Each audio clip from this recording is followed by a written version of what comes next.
right? Inuubusan ka na pa. Something that we don't usually see. I mean, it's a good matchup against Hylos. It also works well against the Zask. So, and also Ryota is a glue specialist. So, ayaw lang ng Aurora makita yung hero niyan sa XP. Lalo na't wala naman sila magagawa kasi 2 picks yung Smart Omega. Well, one thing is concerning me here for Aurora is kapag nag-double marksman sila dito, or just even the Roger, kapag nakuha ng Smart Omega yung Lolita, I think it's a viable choice. It's nice against this lineup, even though may Hylos yung Aurora dito. But the re-engage factor is definitely a plus, a big plus para sa Smart Omega. Yeah. I think it's gonna be a Lolita pick. Either Lolita or, you know, honestly, a Minotaur for Chaknu. Actually, that's good. Pretty good, right? I think you want to limit the sets. You already know that you can set with the Jawhead, so that's out. I think Lolita set is underrated, number 1. Number 2, we're also looking for like really good flexibility. Healing, kailangan pa rin yun, di ba? So I think, yeah, Minotaur is actually the one of the good picks for Chaknu. Yeah, I mean, and it's up to Aurora now. Kung ilalagay ba nila yung Hylos in the XP lane and them to get another roamer para mas lalong ma-choke out yung pwesto nitong Chaknu. Wala silang choice eh, kasi parang kailangan nila i-reveal actually. There goes a Moscow. Okay, it's a Lolita time for Smart Omega. I don't think there's any other good choice here. Hindi naman walang magandang choice. It's just that Lolita fits so perfectly into this lineup of Smart Omega.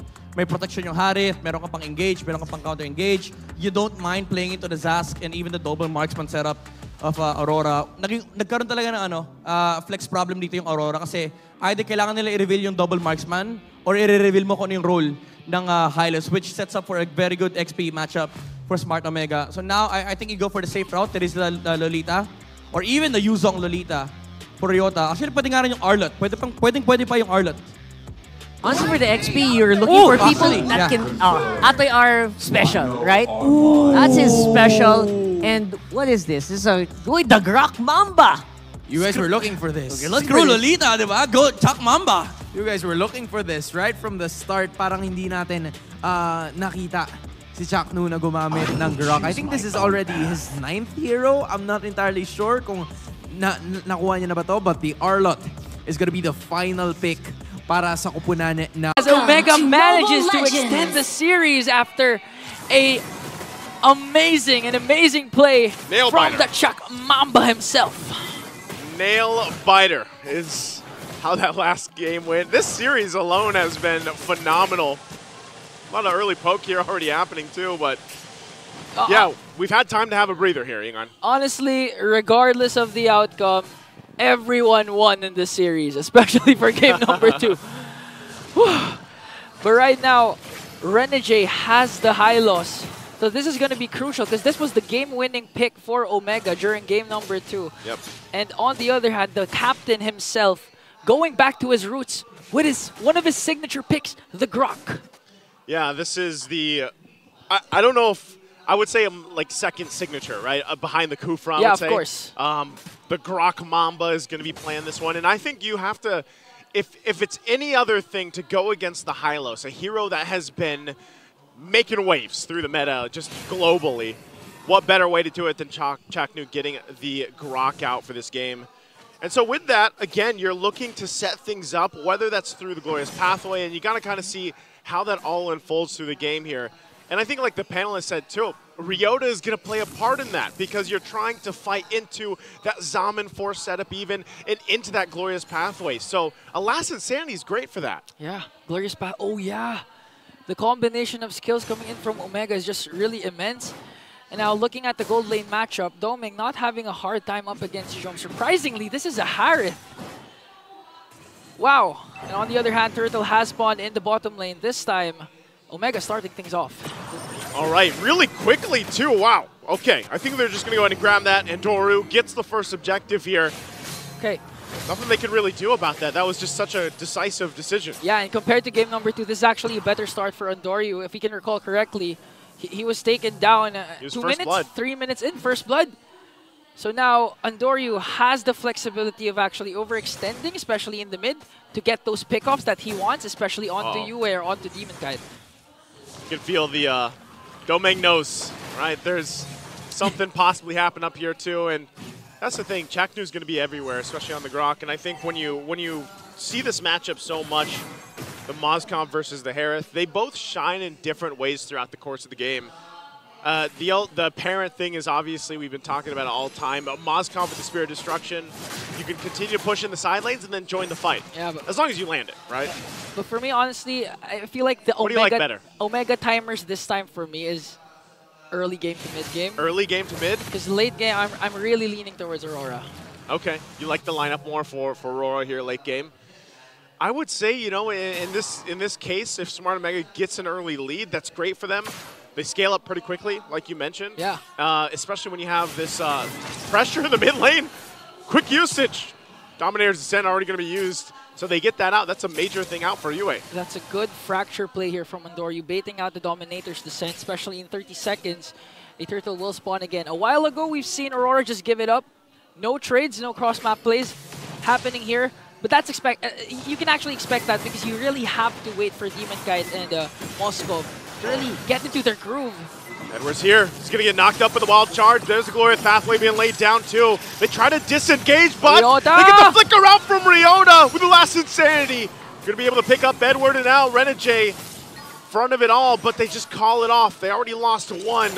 Smart Omega slowly building the lead they've got, and now Turtle's up. You expect this from Omega's lineup. It's a really dive-centric lineup. You have the X-Borg, you have the Nolan, plus the Grok, and their power spike is really early towards the mid-game.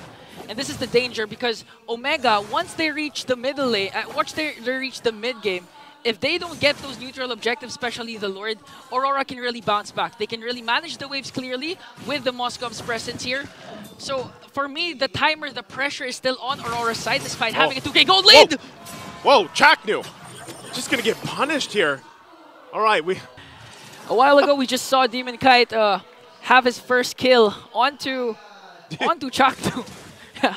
All right, yeah. So as we're back in the game, Chaknu was taken out. Big, quick plays coming through too. And like you said, that was a quick punishment from Aurora. I mean, it's even across the board in terms of kills. But Smart Omega so far has controlled a lot of the objective game in this early portion of the game, and that's what matters here. And if they continue that way, if Aurora doesn't answer to that, they're going to have some troubles here. Yeah, it's really the Chakmu effect. Him having the Grok, making sure that he provides a lot of information and vision for his team. But on the other hand, look at this. Renegade still has the high loss.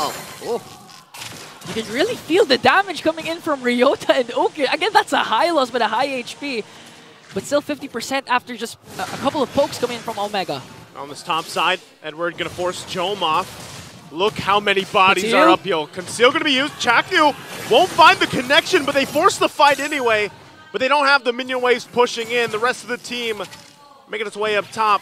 Luckily for Aurora, no one goes down in the exchange. An off-angle wild charge, because Chaknu was really predicting that both of those players from Aurora were going to go back. But then those two players actually predicted what Chaknu was supposed to do. It's a mind game. It's a mind game. It's a chess game between these two teams. And finally, the last turtle up for grabs has just spawned. A while ago, Omega picked up 2 turtles uncontested without any trade coming in from Aurora. And this time, Aurora's 4-man lineup is here. The crucial factor for this last clash, or last turtle clash, would be the Spear of Destruction coming in from Doming. Will it hit this time? Okay, they started up doing it quickly as they have in the past. I think they're going to be a little bit too late to the party as Endoru secures the 3rd turtle. Already clean sweep in the turtle department for Smart Omega. That's another barangay surprise special. They're not going to wait for the dances anymore. They're just really going to burst down the turtle, not let Aurora get some momentum to counterattack. You know what I say? This is what Smart Omega has to do. They have to be decisive. They have to make these choices. Full commit. And commit, yeah, full send it. So objectively, that's what they did. Oh. And now Renegade going to the front side, dropping the Glorious Pathway. There's the setup already, though. Zaman Force being dropped down, too. He's going to get stunned. Demon Kite looking on Jome, but Renegade goes up on the top side. 2 Dominators descends, too, firing off each other. Ukir gets punished. And now Aurora possibly looking for more as Demon Kite's going to work on Ryota. They get 3 big kills in the pockets of Aurora. Aurora doesn't care about the turtle. You got 3 turtles, we'll get 3 kills to our name. Jome, Uki, Ryota will fall down. And we have to credit a lot actually to Renegade, because Renegade was soaking up the bulk of the damage coming in from Omega. So a lot of his skills are expended onto this high loss. which enabled the damage dealers of Aurora to just really free hit and take down Omega. Yes, again, some people wonder, like, how do you deal with his ask? Well, maybe you just take the Valentina and you get two. You know, you have two Dominators, in a sense, working at each other and firing off. But again, like you mentioned, man, that was great positioning coming out from Renegade. Even Edward utilizing the final slash there. So what's the response? Gold lead is gone. Now Renegade has to defensively get out of there. Way's going to be blocked off, though, of course, by Chaknu. So they set back in to their position here with the focus on the mid. I'm not sure if you noticed it, but Renegade actually was right there on time. Because Andoryu casted his Retribution, so the slow effect went to Renegade instead of going to Doming. So again, Renegade being the hitman and the heal man at the same time for game number 3. At this point, too, Yue picking up his Divine Glaive. This is great timing. You can see on the flip side, Andoryu gets the Sky Piercer too, and this all sets the stage here, Ringon, for that first big objective. Aurora has seen 3 turtles taken quickly from them, very quickly, and now they don't want the same to happen with the Lord here. Oh, Andoryu not in a good position here because they're going to be spotted out here by Aurora. And as Andoryu picks up a Sky Piercer, you know, it adds pressure for me as an assassin. If I pick up a Sky Piercer, that means I have to get a lot of kills and at the same time don't get killed myself. And with Omega's lineup, you know there's already an internal pressure because they're going to dominate the early and the mid game, but towards the late game, it might be Aurora's game. So really, the pressure for me is on the Barangay side. Yeah, because at this point, with the lineup that they had, they could, you know, end up getting outscaled depending on how Aurora approaches this. Domeng gonna just wait patiently again. He kind of has an idea too. He knows. He knows. Dome, very patient. He's not approaching that wave there. He knows. He's fine. Jome knows. They've been there. They've done that. And now Aurora working on this Lord as Andoryu and Ryota surveys the scene. But important to note, look at the position of Edward. Any given moment, the final slash can come out of nowhere. Still keeping that Lord at half health here. They don't have the exact information, I feel like, up top. You know, Domeng's just kind of patiently waiting. He doesn't want to get picked off here. The Land of Dawn, okay. So quick recap. First Lord up for grabs. Chaknu and Jome on the top lane, making sure to zone out Domeng. Will Aurora burst down the Lord or will Omega make a play up top? Let's see what they do. They're still waiting patiently up there. Domeng just going to do his thing, waiting on the front side.